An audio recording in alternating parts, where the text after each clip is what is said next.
In a hospital room meant for healing, a senior doctor publicly humiliated a nurse, mocking her intelligence, her competence, her very presence, right in front of a patient. His voice carried through the sterile corridor, sharp enough to make passing staff quicken their steps. What he didn't know was that the patient lying in that bed was quietly documenting everything. This isn't speculation. This isn't rumor. This is what happens when power, prejudice, and arrogance collide with the wrong witness in the room. Because what unfolded that Tuesday morning wasn't just about one doctor's bad attitude. It was about a pattern that had been hiding in plain sight for years. Metropolitan General had stood on the corner of 5th and Harrison for nearly 80 years. Its red brick facade had witnessed generations of medical breakthroughs, countless lives saved, and the training of some of the country's finest physicians. The teaching hospital prided itself on excellence, on innovation, on being a beacon of healing in a city that desperately needed it. Inside those walls, the air always carried the same mixture of antiseptic and floor polish. Fluorescent lights hummed overhead, casting everything in that peculiar hospital glow that made it impossible to tell whether it was morning or midnight.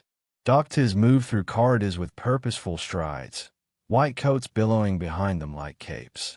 Nurses navigated the controlled chaos with practiced efficiency, their soft-soled shoes squeaking against linoleum floors. The hierarchy was clear, unspoken, absolute. Attendings at the top, then residents, then interns, then nurses, then everyone else. It was a pyramid built on credentials and years of service, and everyone knew their place. Most days, the system worked. Most days, respect flowed both ways. Most days. Maya Richardson had worked at Metropolitan General for 7 years.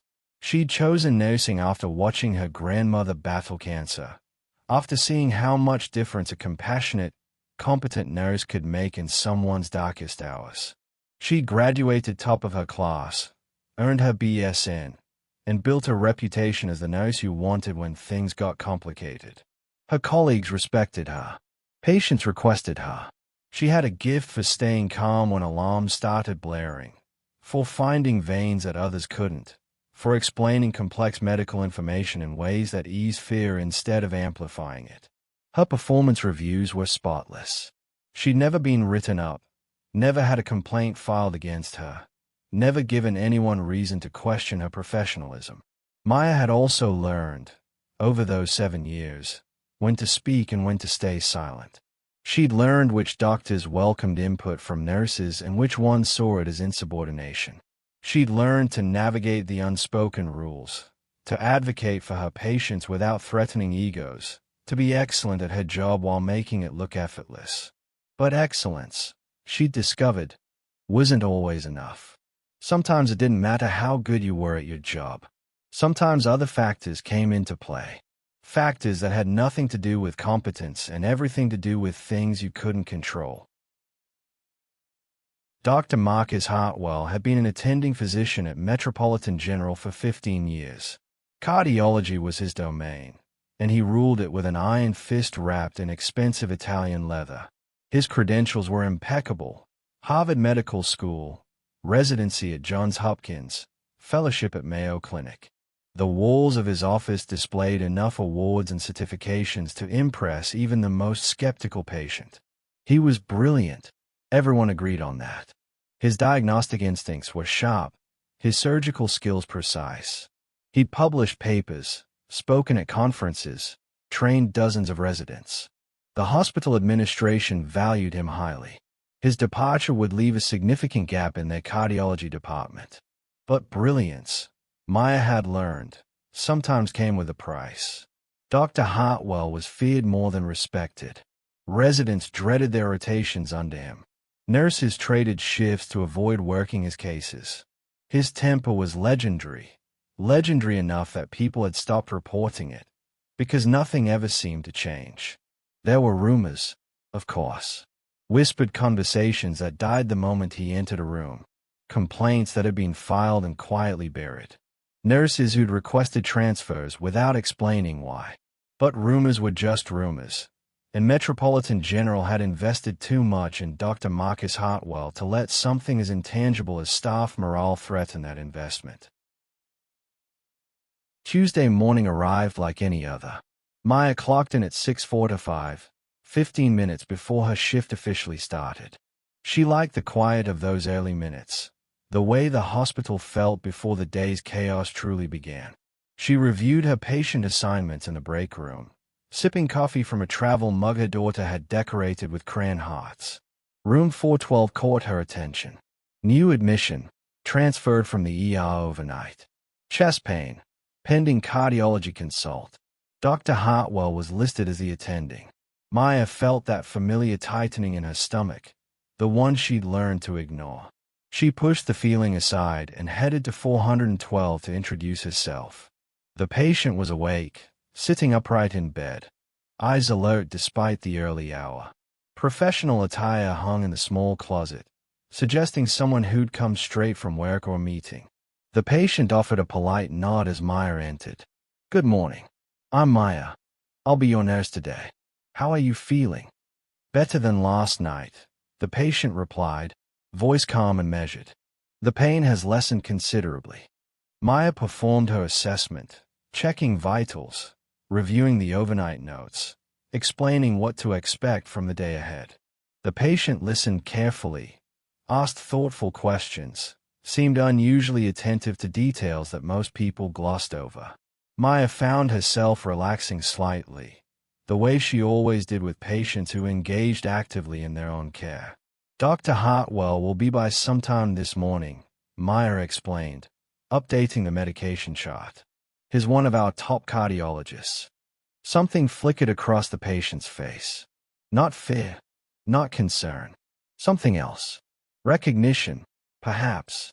But it passed quickly, replaced by that same calm attentiveness. "I look forward to meeting him," the patient said quietly. Dr. Hartwell arrived at 9:30, flanked by two residents who struggled to match his brisk pace. He entered room 412 without knocking, already reviewing the chart on his tablet, barely acknowledging Maya's presence. "Mr. Patterson," he said, eyes still on the screen. "Marcus Hartwell. Let's talk about your heart." Maya moved to the side of the room, ready to assist if needed but staying out of the way. She'd learned this dance.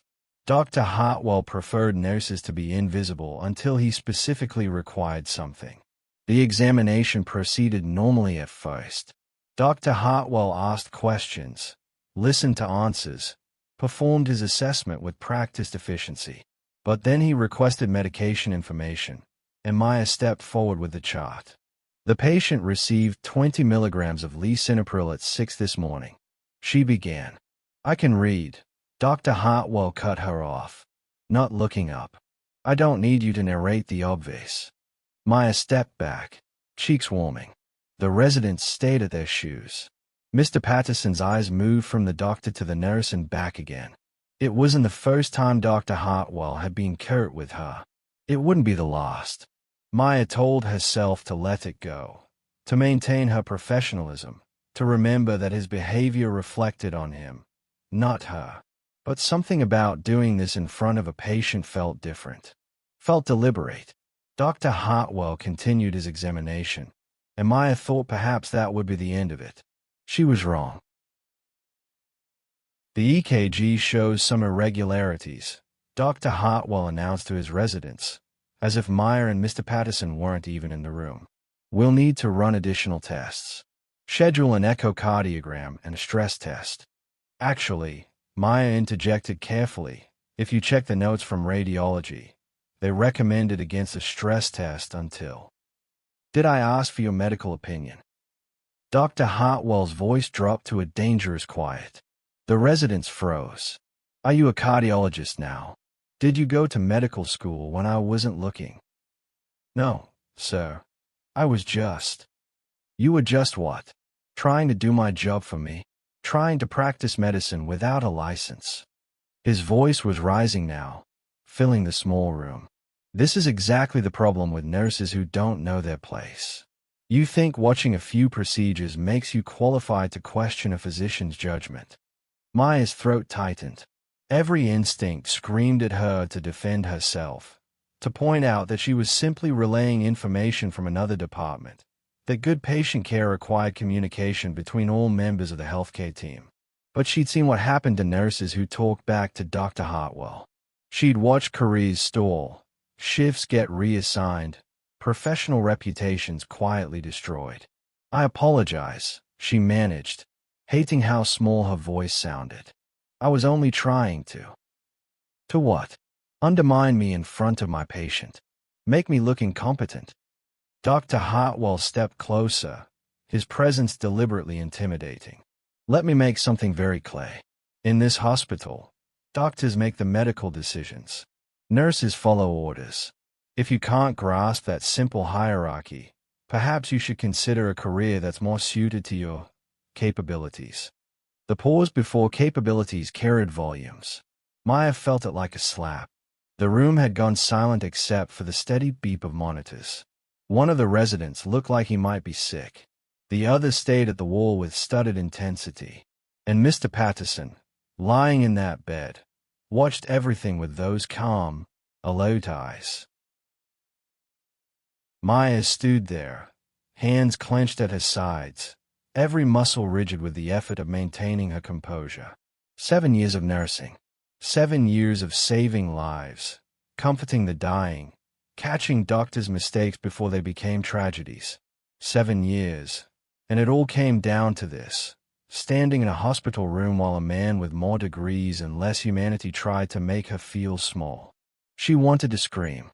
She wanted to list every time she'd been right, every patient she'd advocated for, every crisis she'd managed with grace under pressure. She wanted to ask him if his precious medical degree came with a license to humiliate people, if his surgical skills somehow justified cruelty. But she didn't, because Maya Richardson had learned, long before she ever entered nursing school, that some battles couldn't be won in the moment. Some battles required strategy, documentation, and patience. So she swallowed every word burning in her throat, took a breath that hurt her chest, and said the only thing that wouldn't cost her everything. "Understood, Doctor." Dr. Hartwell studied her for a moment longer, as if disappointed she hadn't given him more ammunition. Then he turned back to his residents. "Let's move on. We have actual medical work to do." They filed out of the room, white coats disappearing into the corridor. The door swung shut. Maya stood frozen, staring at nothing, feeling the adrenaline shaking through her hands. "Nurse Richardson." Mr. Patterson's voice was quiet, gentle even. Maya blinked, remembering where she was, forcing herself back into professional mode. "I'm sorry you had to witness that," she said, moving to check his foreline even though it didn't need checking. She needed something to do with her hands. "Is there anything I can get for you?" "I'm fine," Mr. Patterson said. Then, after a pause, "But I don't think you are." Maya managed a smile that felt like it might crack her face. "I'm perfectly fine. This is just part of the job." "Is it?" Mr. Patterson asked. "Is that really part of the job?" Something in the question made Maya look up. Mr. Patterson was watching her with an expression she couldn't quite read.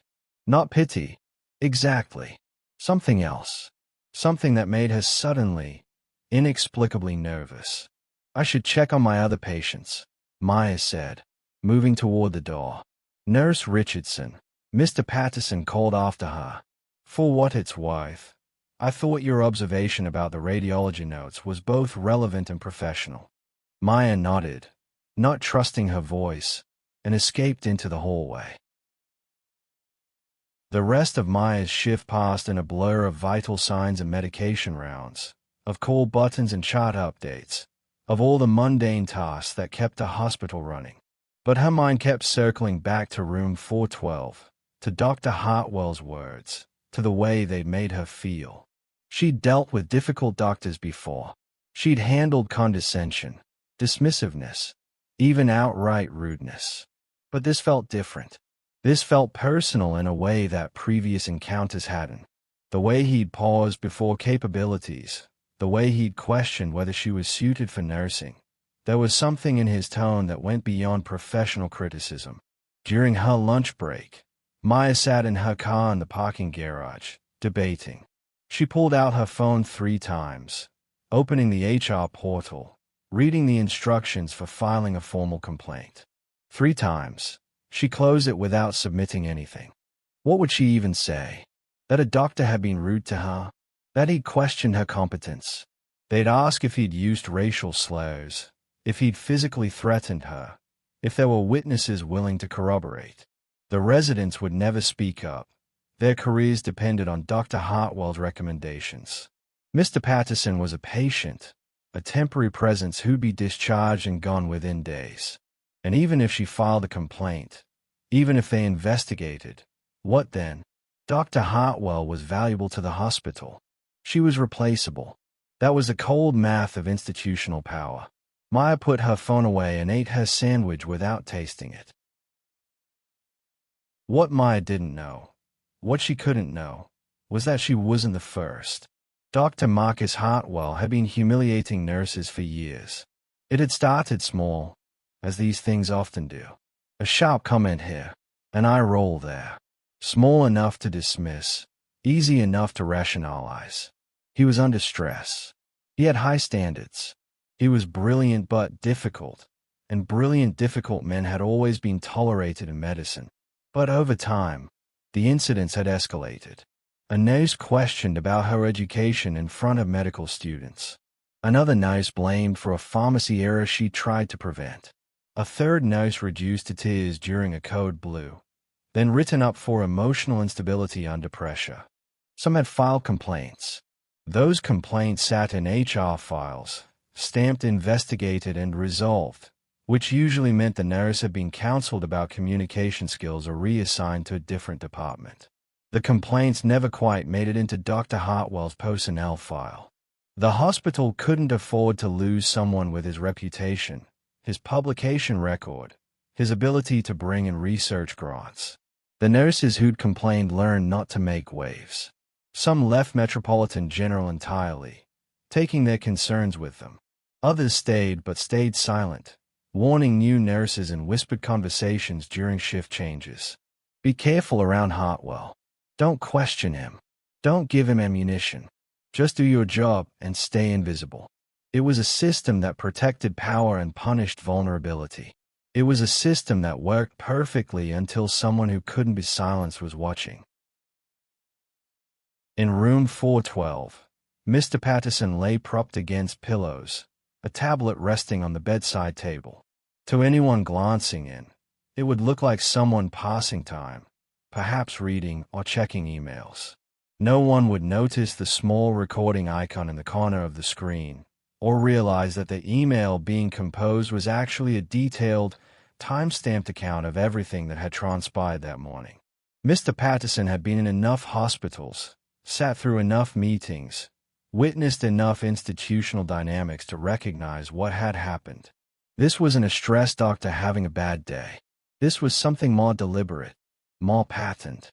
The way Dr. Hartwell had spoken to Nurse Richardson, the way the residents had reacted with weary familiarity rather than shock, the way the nurse herself had absorbed the humiliation as if she'd been trained to expect it, all of it pointed to something systemic. The tablet's camera had captured audio. The notes documented exact quotes, times, witnesses present. But Mr. Patterson didn't rush to act. Years of experience had taught the value of patience, of gathering complete information before making a move. One incident could be explained away. A pattern was much harder to dismiss. So Mr. Patterson waited, watched, and documented. And when other staff members entered the room throughout the day, Mr. Patterson asked questions. Casual questions, the kind any patient might ask. How long have you worked here? Do you enjoy it? What's the culture like? The answers were revealing in what they didn't say. Dr. Hartwell returned to room 412 late that afternoon, alone this time. He reviewed the echocardiogram results on his tablet, nodding to himself. Good news, Mr. Patterson. Your heart function looks better than expected. We'll keep you overnight for observation, but you should be able to go home tomorrow." "That's a relief," Mr. Patterson said. "I appreciate your thorough care." Dr. Hartwell seemed pleased by the compliment, as bullies often are when their victims show deference. "Well, that's what we do here at Metropolitan General. Excellence in cardiac care. I noticed Nurse Richardson seemed quite knowledgeable earlier," Mr. Patterson said casually. "She's been very attentive." Dr. Hartwell's expression darkened slightly. "Yes. Well, nurses have their uses, though some need frequent reminding about the limits of their expertise." He typed something into his tablet. "I've requested a different nurse for your night shift. Richardson tends to be a bit overzealous. You'll be in better hands with someone who understands their role." "I see," Mr. Patterson said neutrally. "And does this happen often? Nurses overstepping?" "More than it should," Dr. Hartwell said, warming to the subject. He seemed to interpret Mr. Patterson's questions as agreement rather than investigation. "The problem is hospitals have become too soft on professional boundaries. In my day, nurses knew their place. Now they think watching a few YouTube videos makes them qualified to question medical decisions." He shook his head. "But don't worry. I run a tight ship. My patients get the best care precisely because I don't tolerate incompetence." "And you consider Nurse Richardson incompetent?" Mr. Patterson asked. "Let's just say some people are better suited to taking orders than thinking independently," Dr. Hartwell replied. "Now, get some rest. I'll check on you in the morning before discharge." He left the room, completely unaware that he'd just provided a second documented instance of bias, this time directly disparaging a nurse's competence to a patient. Mr. Patterson made additional notes. Maya clocked out at 7, exhausted in a way that had nothing to do with physical tiredness. She drove home in silence, unable to even turn on the radio. Her daughter, Zoe, was at her mother's house for the week, which was both a relief and a disappointment. Maya wanted to hug her, to remember why she did this impossible job, but she also didn't want Zoe to see her like this. At home, Maya changed into sweatpants and sat on her couch, staring at her phone. She opened the HR portal again, closed it, opened it. The cursor blinked in the complaint description field, waiting. She thought about all the other nurses who'd been in her position, the ones who'd filed complaints that went nowhere, the ones who'd left nursing entirely, burned out by systems that protected prestige over people. She thought about the residents in that room, witnessing Dr. Hartwell's behavior and learning that this was acceptable, that this was how senior physicians could treat their colleagues. If she reported it and nothing changed, she'd have painted a target on her back for nothing. But if she stayed silent, she'd be complicit in a system that allowed people like Dr. Hartwell to keep inflicting small cruelties, day after day, until those small cruelties broke someone. Maya had watched her grandmother die with dignity because nurses had advocated fiercely for her comfort, her pain management, her right to make her own choices about her final days. Those nurses had shown Maya what the profession could be at its best, a calling that required both scientific knowledge and human compassion, technical skill, and moral courage. She started typing. Maya's complaint was detailed, professional, and carefully worded. She described the incident in room 412 without embellishment, sticking to facts, what was said, who was present, how Dr. Hartwell's behavior had undermined her professional credibility in front of a patient. She noted that this wasn't an isolated incident, but part of a pattern she'd observed over several years. She hit submit at 11:30 that night, then immediately felt sick with anxiety. But it was done. The complaint was time-stamped, entered into the system, official. Maya didn't sleep well that night. She kept replaying the morning's humiliation, kept imagining how HR would respond, kept wondering if she'd just destroyed her career over a principle that the hospital system didn't actually value. Meanwhile, across town, Mr. Patterson was also awake, reviewing notes and making phone calls. Some calls went to voicemail, Messages left for people who'd return them in the morning. Other calls were answered immediately, despite the late hour, by people who understood that when Mr. Patterson called, it mattered. Two separate wheels had been set in motion, though neither Maya nor Dr. Hartwell knew it yet. Wednesday morning, Maya arrived for her shift expecting nothing. HR complaints took weeks to process, if they were processed at all. She'd heard stories of reports that simply disappeared into bureaucratic limbo, never acknowledged, never addressed. She was assigned to a different floor that day, the surgical unit instead of cardiology. It might have been random scheduling, or it might have been the hospital's way of quietly separating her from Dr. Hartwell while they decided what to do. Maya couldn't tell. At 10:15, she was called to the nurse manager's office. Her stomach dropped. Already, that was impossibly fast for any kind of official response. But when she arrived, she found not just her nurse manager but also the director of nursing and someone from HR she'd never seen before. They were professional, even kind, asking her to recount the incident from Tuesday morning. Maya did, hand shaking slightly, wondering if this was the beginning of her exit interview. "Thank you for coming forward," the HR representative said when Maya finished. "We take these matters very seriously." Maya had heard that line before. It usually preceded nothing changing. "There have been," the director of nursing paused, choosing words carefully, "other concerns raised about Dr. Hartwell's interactions with nursing staff. Your report is being reviewed as part of a broader assessment." Other concerns. So Maya wasn't alone. Somehow that made it both better and worse. "Will there be retaliation?" Maya asked bluntly. "If I keep working here, will Dr. Hartwell make my life impossible?" "We have policies against retaliation," the HR representative said, which wasn't really an answer. "Policies didn't stop him from humiliating me in front of a patient," Maya pointed out. The room went quiet. The director of nursing looked genuinely troubled. "You're right," she admitted. "And I'm sorry. This should have been addressed long before it reached this point." It was the first honest thing anyone from administration had said, and it nearly broke Maya's composure. What Maya didn't know was that while she sat in that office, another conversation was happening 2 floors above in the hospital administrator's conference room. Mr. Patterson had been discharged that morning, earlier than expected, with a clean bill of cardiac health and a folder full of documentation. But before leaving Metropolitan General, Mr. Patterson had requested a meeting with the chief medical officer and the hospital's compliance director. The request came through official channels that couldn't be ignored, from someone whose credentials and authority made immediate compliance non-negotiable. Because Mr. Patterson wasn't just a patient. Mr. Patterson was a senior investigator for the State Medical Board, currently in the middle of a routine evaluation of Metropolitan General's compliance with professional conduct standards. The chest pain had been real, the hospital admission genuine.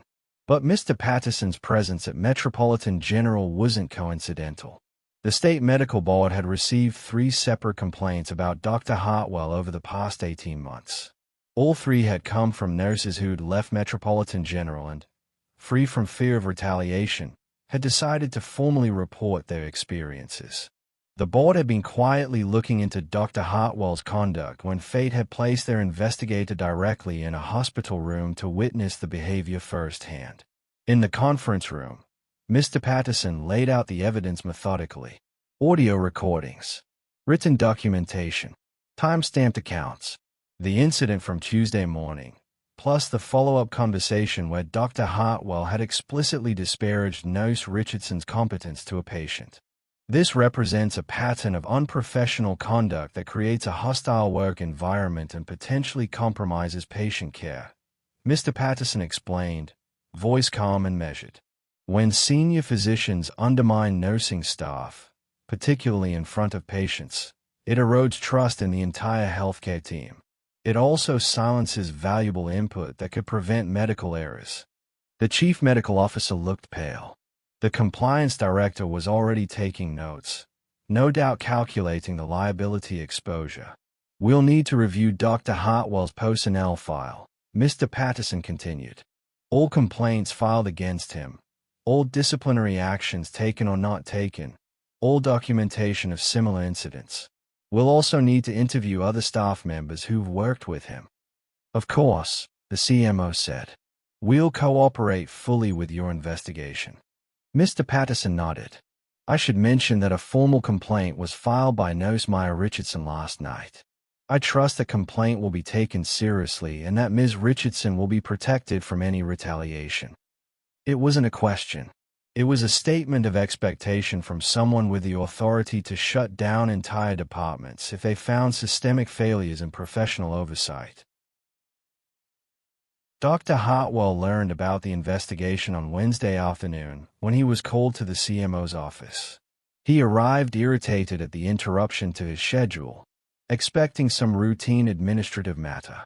Instead, he found himself facing the chief medical officer, the hospital's legal counsel, and a representative from the state medical board. The temperature in the room was glacial. Dr. Hartwell, we need to discuss some concerns that have been raised about your professional conduct, the CMO began. Concerns? Dr. Hartwell's tone was dismissive. From whom? Multiple sources, including direct observation by a state medical board investigator. That got his attention. What are you talking about? What investigator? The patient in room 412. Mr. Patterson. He witnessed and documented your interaction with Nurse Richardson on Tuesday morning. Dr. Hartwell's expression flickered between confusion and anger. That's absurd. I was providing patient care. If some bureaucrat misinterpreted. Dr. Hartwell, the legal counsel cut in. We have audio documentation of you publicly humiliating a nurse in front of a patient, questioning her capabilities, and suggesting she wasn't suited for her profession. We also have documentation of you later disparaging her competence to that same patient. This is serious. She overstepped, Dr. Hartwell insisted. She was trying to practice medicine without a license. She was relaying information from radiology, the CMO corrected. Information that was, in fact, accurate and relevant to your treatment plan.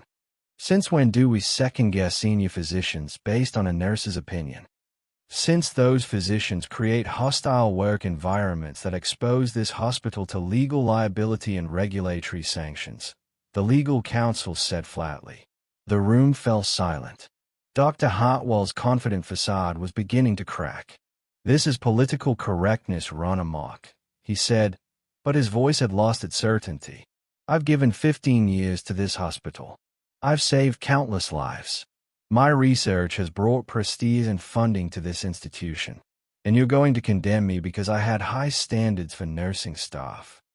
We're going to hold you accountable for unprofessional conduct, the CMO said. Effective immediately, you're suspended pending a full investigation. You're to have no contact with nursing staff, no patient care responsibilities, and no presence on hospital grounds except for official meetings related to this investigation. You can't do this. We can, and we are, the legal counsel said. You'll receive formal notification in writing by end of business today. Dr. Marcus Hartwell, who had ruled his department with unchecked authority for 15 years, stood up and walked out of the conference room. For the first time in his career, he had no idea what to say. News spread through Metropolitan General the way news always spreads in hospitals. Quickly, incompletely, and with increasing embellishment. By Thursday morning, everyone knew Dr. Hartwell had been suspended. The reasons varied depending on who was telling the story, but certain facts remained consistent. It involved a nurse, a patient complaint, and the state medical board. Maya found herself at the center of attention she'd never wanted. Some nurses approached her with quiet support, sharing their own Hartwell stories now that it felt safe to do so.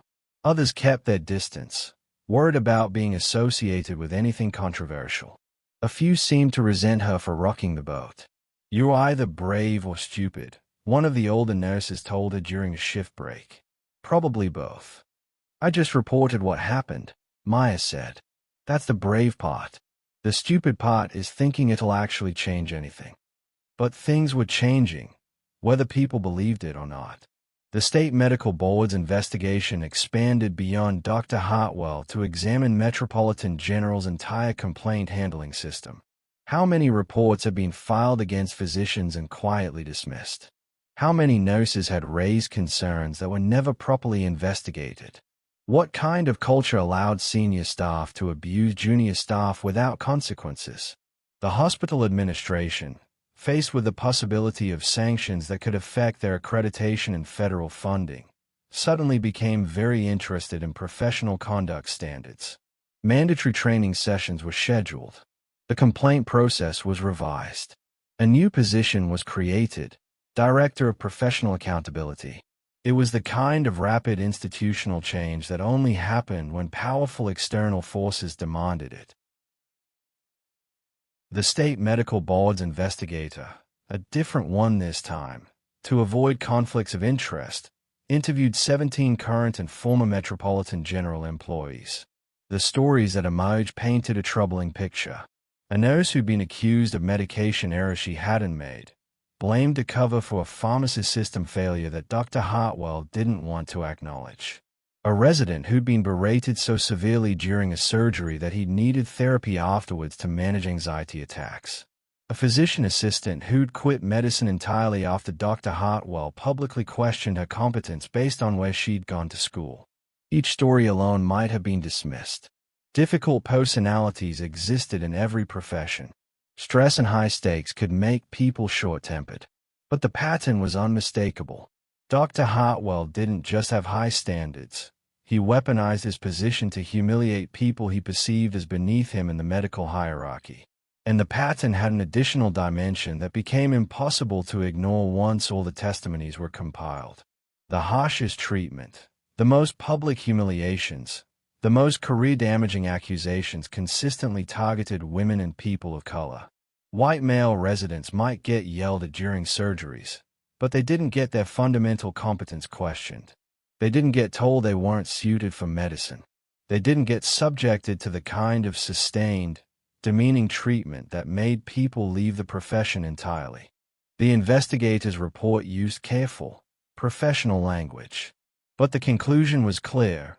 Dr. Hartwell's conduct reflected both systemic professional misconduct and bias that violated multiple workplace protection statutes. Dr. Hartwell hired an attorney, a sharp woman in an expensive suit who specialized in professional licensing defense. She reviewed the evidence and gave him hard truths he didn't want to hear. "The audio recording is damaging," she said. "Very damaging. And the fact that it came from a state medical board investigator makes it nearly impossible to challenge."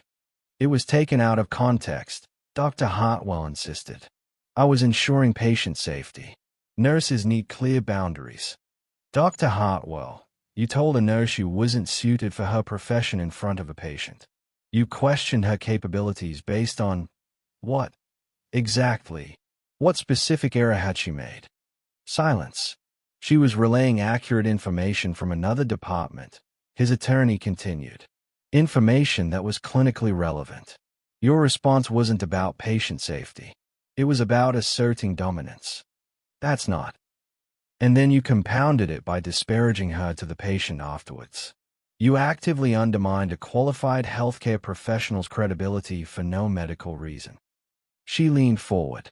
"The medical board isn't going to see this as a one-time lapse in judgment. They are going to see it as a pattern of conduct that compromises patient care and creates a hostile work environment." "So what are you saying?" "I'm saying we need to negotiate. The board is prepared to move forward with formal disciplinary proceedings.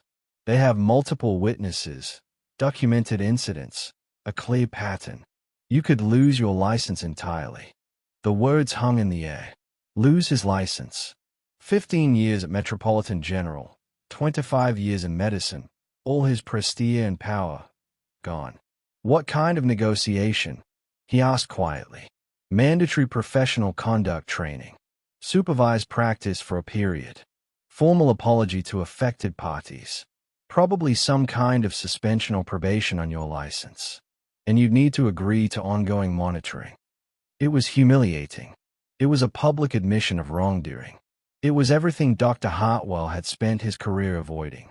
But it was better than losing everything. The settlement took 6 weeks to finalize. Dr. Hartwell's medical license was placed on probationary status for 2 years. He was required to complete extensive training in professional conduct, workplace respect, and unconscious bias. He had to issue formal written apologies to Maya Richardson and 3 other nurses who'd been identified in the investigation. Metropolitan General chose not to renew his contract. They phrased it as a mutual decision, allowing Dr. Hartwell to save some face. But everyone understood what it really meant. After 15 years, Dr. Marcus Hartwell was finished at the hospital. He found another position eventually, at a smaller community hospital 3 states away. A place desperate enough for a cardiologist with his credentials that they were willing to overlook his disciplinary record. But he'd never work at a prestigious teaching hospital again. That door had closed. For Maya, the resolution brought complicated feelings. Relief that the investigation had validated her experience. Vindication that the system had, eventually, worked. But also exhaustion and residual anger at how much it had taken to get there. "How do you feel?" her nurse manager asked when the settlement was announced. "Tired," Maya admitted. "And grateful it's over.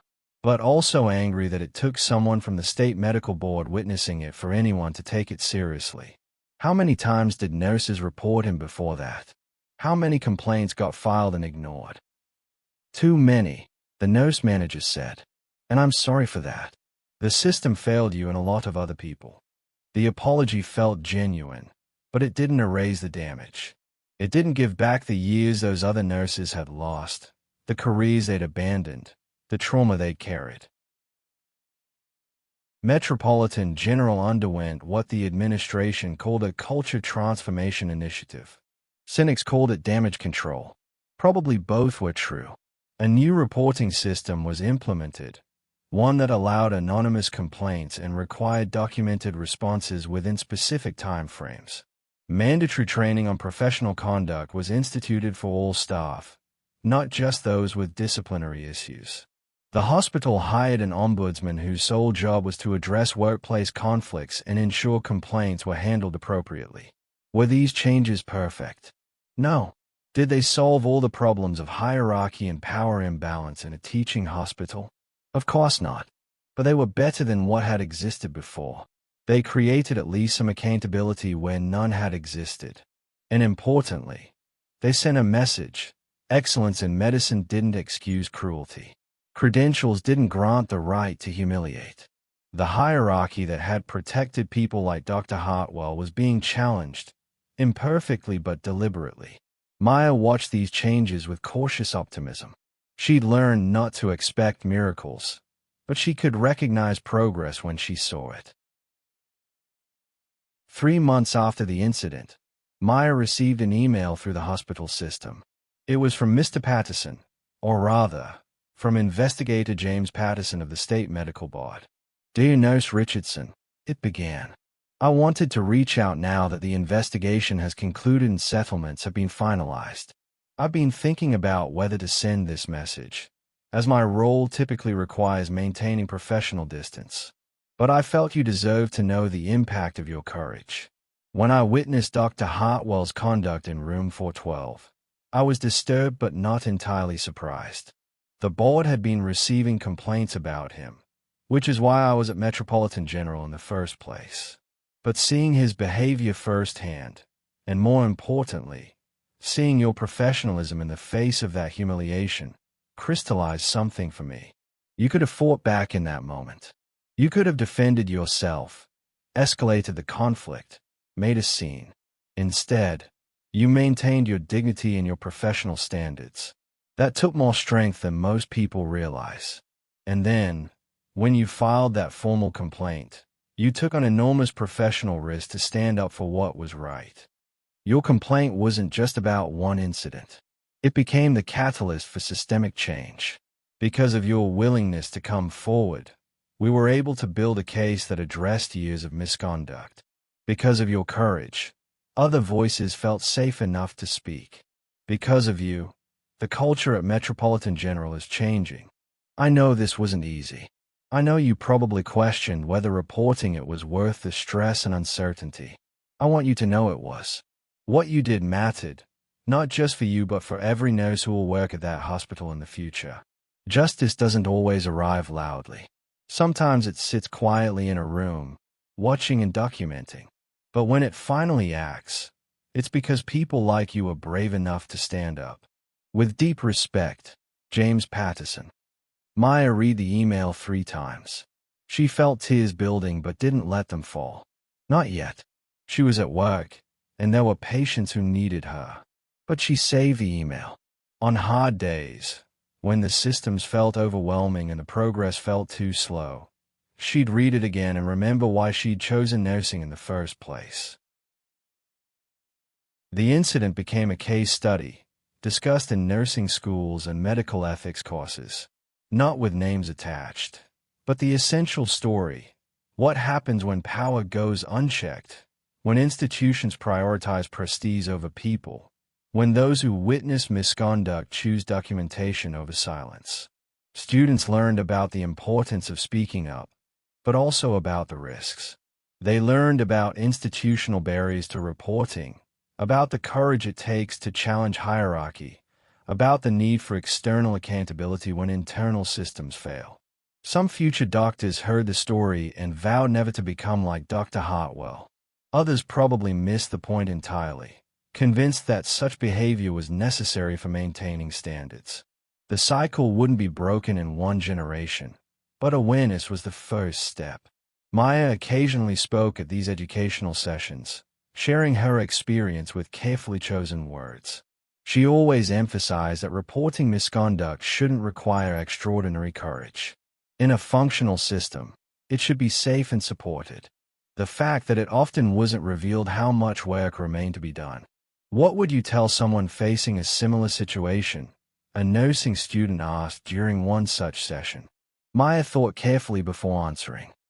I'd tell them that staying silent protects the person causing harm, not the person being harmed. I'd tell them to document everything. Dates, times, exact words, witnesses.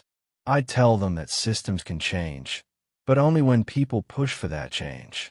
And I'd tell them that their safety and well-being matter, that speaking up is brave but so is protecting yourself when the cost is too high. It wasn't a perfect answer, but then, there were no perfect answers when it came to navigating systems that weren't designed with justice in mind. 2 years after the incident, Maya still worked at Metropolitan General. She'd been promoted to senior nurse and sat on the hospital's professional conduct committee, helping to review complaints and recommend policy changes. It was additional work on top of her patient care responsibilities, but it felt important. She still encountered difficult doctors, still navigated the complex hierarchy of hospital politics, still had moments of frustration with systems that moved too slowly. But she also saw incremental improvements. Residents who treated nurses as colleagues rather than subordinates. Physicians who actively solicited input from the entire care team. A culture that was slowly, imperfectly, beginning to value professional respect alongside clinical excellence. Dr. Hartwell never returned to Metropolitan General. Maya heard occasional updates through the medical community grapevine. He was still practicing, still doing cardiac procedures, but under much closer supervision. Some people said he'd changed, that the experience had humbled him. Others said he'd simply learned to hide his contempt better. Maya didn't know which was true, and ultimately it wasn't her concern. What mattered was that his ability to harm people with impunity had ended. Not perfectly, not completely, but measurably. And that had to be enough. Zoe, Maya's daughter, was in middle school now and had announced her intention to become a doctor. Not a nurse, a doctor. Maya supported that dream wholeheartedly while also teaching Zoe about the importance of respecting every member of a healthcare team. Medicine isn't about hierarchy, Maya told her daughter. It's about collaboration. The best doctors I know treat nurses, techs, janitors, everyone with respect. Because good patient care requires everyone doing their part. Like you did with that mean doctor? Zoe asked. She knew the story, in age-appropriate detail. Like I tried to do, Maya said. Even when it was hard. 3 years after the incident, Maya was leaving the hospital after a long shift when she saw a familiar figure in the parking garage. Dr. Hartwell stood beside a car, looking older and smaller than she remembered. He was visiting someone, probably. He had no official reason to be at Metropolitan General. For a moment, they made eye contact. Maya saw recognition flash across his face, followed by something that might have been shame. He opened his mouth as if to speak, then closed it. Maya paused, considering. She could walk past, ignore him, pretend this chance meeting hadn't happened. She could confront him, demand to know if he'd truly changed or if he'd simply learned to hide his prejudices better. She could do or say any number of things. Instead, she nodded politely, the kind of acknowledgement one professional gives another, and continued to her car. She didn't owe him conversation. She didn't owe him forgiveness. She didn't owe him anything at all. The fact that the system had finally held him accountable was sufficient. The rest was his burden to carry, not hers. As Maya drove home, she felt a weight she hadn't realized she'd been carrying begin to lift. For 3 years, Dr. Hartwell had occupied mental space, anger, anxiety, vindication, all the complicated emotions that came with surviving a professional trauma and fighting for accountability. But seeing him in that parking garage, diminished and uncertain, had crystallized something. He was just a person who'd abused his power until that power was taken away. He wasn't worth any more of her emotional energy. Maya turned on the radio and drove home to her daughter, ready to leave the past where it belonged. 5 years after the incident, Metropolitan General had transformed in ways both obvious and subtle. The mandatory reporting system had identified and addressed dozens of concerns. 3 senior physicians had been disciplined for professional misconduct. The culture hadn't become perfect, but it had become measurably better. The nursing staff turnover rate had decreased significantly. Exit interviews revealed that people were leaving for normal reasons: better opportunities, relocations, career changes, rather than fleeing hostile work environments. New nurses reported feeling supported and valued, not just tolerated. And somewhere in all of that institutional change, Maya Richardson's individual story had become part of a larger narrative about accountability, respect, and the power of refusing to accept cruelty as the cost of healthcare. Other hospitals heard about Metropolitan General's transformation and implemented similar changes. Professional organizations updated their ethics guidelines. Medical schools revised their curricula to emphasize collaborative care models and the dangers of hierarchical abuse. It was a quiet revolution, the kind that happened in policy meetings and training sessions rather than on the streets. But revolutions didn't always require raised voices and dramatic confrontations. Sometimes they happened when someone decided that the way things were wasn't the way things had to be, and then refused to back down. When people asked Maya about the incident now, she had a stock answer that felt true. I did what I thought was right, and I got lucky that someone with authority was watching. But that wasn't quite complete. Yes, Investigator Patterson's presence had been crucial. Yes, external accountability had forced changes that internal complaints never could. But luck wasn't the whole story. The whole story was that Maya had documented everything. She'd maintained her professionalism even when it would have been satisfying to lose her temper. She'd filed a formal complaint despite knowing the risks. She'd found the courage to stand up when it would have been easier, safer, to stay silent. And because of those choices, when justice did arrive in the form of a quiet patient with a recording device and state authority, there was something substantial to document. The evidence existed. The pattern was clear. Accountability became possible. Sometimes justice doesn't arrive loudly. Sometimes it sits quietly in a room, watching. But when it finally acts, It's because people were brave enough to create the conditions that made accountability possible. Maya returned to work each day and cared for her patients with the same dedication she'd always had.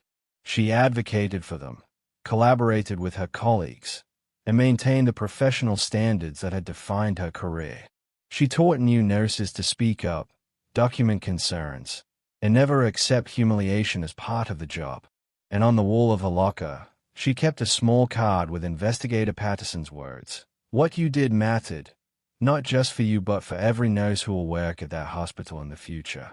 On hard days, she'd read those words and remember that change was possible, that speaking up mattered, that courage compounded over time into transformation.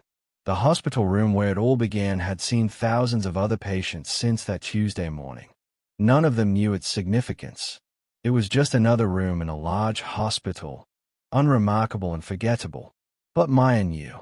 And every time she passed room 412, she remembered that sometimes the smallest acts of resistance, refusing to accept disrespect, documenting what happened, filing a complaint that might go nowhere, could become the foundation for profound change. Not because any individual was special, but because systems only change when people insisted they must. And Maya Richardson had insisted. If stories like this matter to you, stories that expose what happens behind closed doors, subscribe for more true cases like this.